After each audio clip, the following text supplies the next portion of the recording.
This morning I got a message from Ray on Instagram, and I sent him one back, and I asked him what he's struggling with. And he said, currently going through a breakup and I just lost purpose. I've been out partying and drinking a lot, and I'm spending unnecessary money, and I'm not working out anymore, just trying to hide the depression.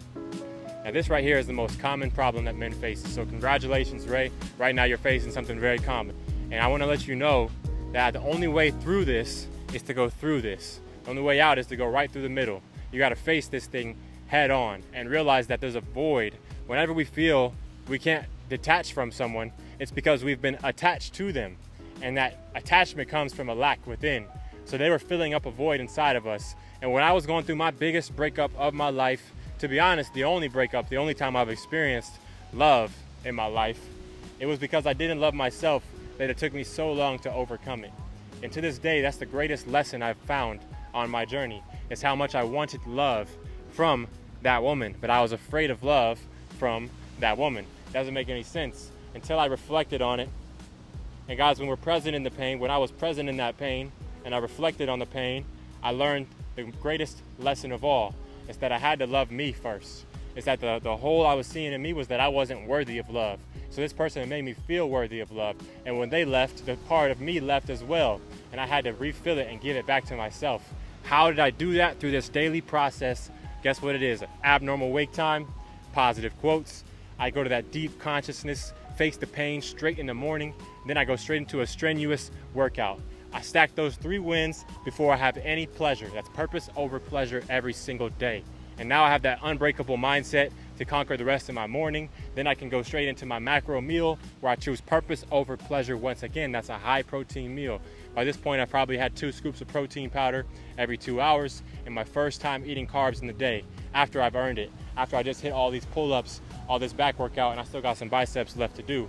But see, this comes over me every day as like, once I transcend to my self-actualization on the Maslow's hierarchy of needs, you guys notice what's the very top is transcendence. That's when we realize that what we're going through is very common amongst all men, and it's not just for us. I had to realize that the breakup I was going through was building the character I needed to become the man I wanted. Then I became grateful. Once I became grateful, wow, that woman showed me love. Without her, I would have been some lost, lonely, immature kid who still didn't know what it was like. In this life that we live, what's greater than love? I can only think of one thing, and it's purpose. If I had to choose one, purpose over pleasure, purpose over love. But guess what? You can have both. Seneca has a beautiful quote. I just read his audiobook during my workout, The Shortness of Life by Seneca.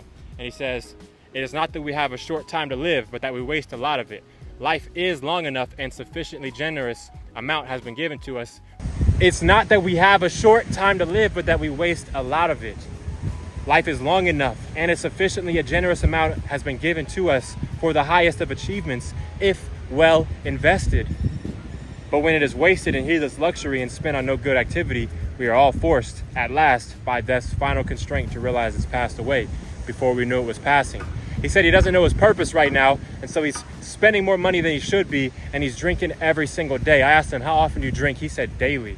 And this is a young man. I can see greatness in his eyes, but his life's passing him by. That's what happens to us all. It's what happened to me, and it's why I retired from barbering, because I'm giving my life. See, when life tempts us with death, we'll do anything to keep our life. If we go to the hospital, we'll fight, we'll give every dollar we got. But why do we waste our life away in the daily pursuits of hedonism, of debauchery? And I told this young man, no clarity will be gained every day you pick up that bottle. And then he got quiet. And he's like, "How much is it, bro? How much is the coaching? Are you going to be free later?" I said, "I'm never free, bro. If I was free, how would I eat?" And in the book, The Way of the Superior Man, he says, every moment waited is a moment wasted. I got to give my all to this life. When I find love, I promise you I'm going to give it my all. I'm not going to live in fear. I can't. That's what a drifter would do. I'm a non-drifter, and I want nothing to do with a life of hedonism and debauchery and waiting and wasting and hesitating and not giving my all to my purpose and showing up for my people the way I know they need me. Every time that one of you guys reach out to me, it's a reminder of the law of divine oneness, that what I go through is what can help others. And that's our purpose on this earth, to give our best to the world, healing ourselves so we can heal others. And the rest of this quote, to finish strong, he says, "So it is. We are not given a short life, but we make it short, and we are not ill-supplied, but wasteful of it. Life is long if you know how to use it." Let's